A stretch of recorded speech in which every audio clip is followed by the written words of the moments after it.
திண்டுக்கல் மாவட்டம் நத்தம் அருகே சினிமாவை விஞ்சிய கார் சேசிங் சம்பவம் அரங்கேறியுள்ளது.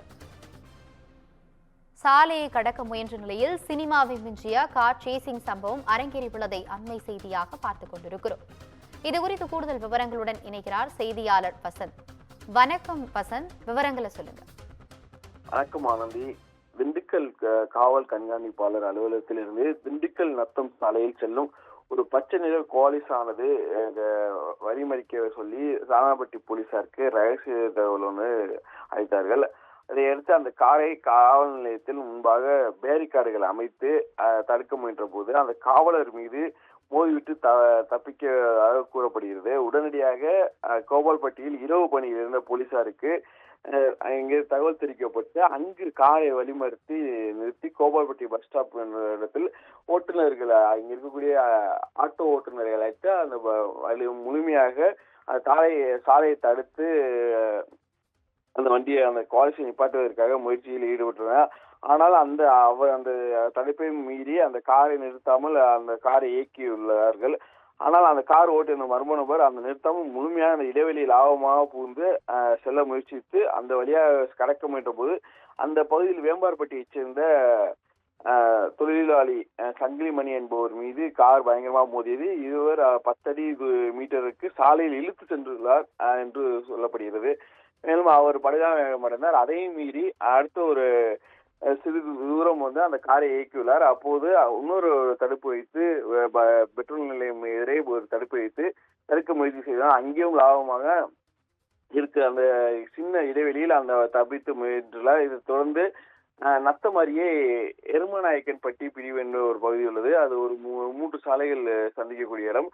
அந்த இடத்தில் போலீசார்கள் உடனடியாக இருக்கக்கூடிய லாரிகளை வைத்து மறித்து அந்த போலீஸ் வாகனம் லாரிகள் பேரிகார்டுகள் வைத்து மறித்ததால் அங்கே அந்த காரை ஓட்டி வந்த நபர் உடனடியாக காரை யூட்டர்ன் அடித்து அடுத்து சிறு தூரம் ஒரு 2 கிலோமீட்டர் தொலைவில் இருக்கக்கூடிய ஒரு பகுதியில் சென்று அங்கிருந்து இருந்த ஒரு சாலையில் சென்றதால் அந்த சாலையானது முடிவுக்கு வரக்கூடிய சாலை. அந்த சாலையில் வேறு எங்கும் செல்ல முடியாத ஒரு சாலையில் சென்றுள்ளார். கடைசியாக அந்த சாலை முடிவில் ஒரு சக்லேன்குடை என்ற ஒரு கிராமம் உள்ளது. அந்த கிராமத்து பகுதிக்குள் அந்த காரை அதிவேகமாக செலுத்தி செய்துள்ளார். இதனால் அந்த கிராமத்து மக்கள் உடனடியாக புதுக்கார் ஒருவரை அந்த பகுதியில் கண்டு இருந்தனர். இந்த நிலையில் அந்த ஊருக்குள் மையப்பகுதியில் வரப்போது அங்கிருந்து ஒருவர் மட்டும் வண்டியிலிருந்து அந்த காரிலிருந்து கீழே விழுந்துள்ளார். அவரை பிடித்து அந்த கிராம மக்கள் விசாரித்துக் கொண்டிருக்க போது அந்த கார் அதிவேகமாக இயக்கி அந்த கிராமத்தை தாண்டி மலை அடிவார பகுதிக்கு வேகமாக சென்றுள்ளது என்பது குறிப்பிடத்தக்கது. அங்கு வேகமாக சென்ற லாரி முழுமையாக அங்கே சொல்லக்கூடிய அந்த காரானது அந்த கடைசி மலை அடிவார பகுதிக்கு சென்றது. அதுக்கு அங்கு செல்ல முடியவில்லை. அங்கிருந்து தப்பித்து அங்க இருக்கக்கூடிய காரில் 4 பேரில் ஒருவர் தவறியுள்ளனர். மற்ற 3 பேரும் அந்த இடத்திலிருந்து தப்பித்து மலைப்பகுதிக்கு ஓடியதாக சொல்லப்படுகிறது. மேலும் அங்கிருந்த போலீசார் அவர்களை முழுமையாக விசாரணைக்காக அங்கே விசாரித்துள்ளனர். கிராம மக்கள் உதவியுடன் அவர்களை பிடிக்க முயற்சி செய்த போது அங்கிருந்த 3 நபர்கள் தப்பித்து அந்த புதருக்குள் எங்கே இருப்பதாக தப்பித்து ஓடிவிட்டனர். மேலும் அந்த காரை சோதனை செய்த போது அதில் பட்டாக்கத்தியானது அந்த காரில் இருந்தது.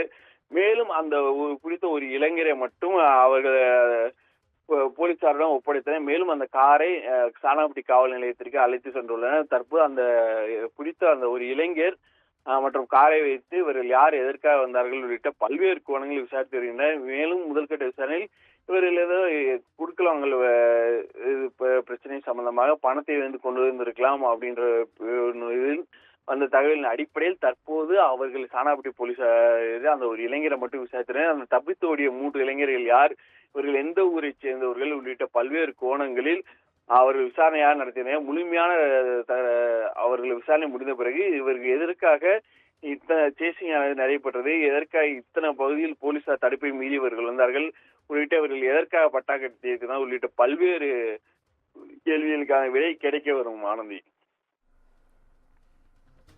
விவரங்களுக்கு நன்றி வசந்த்.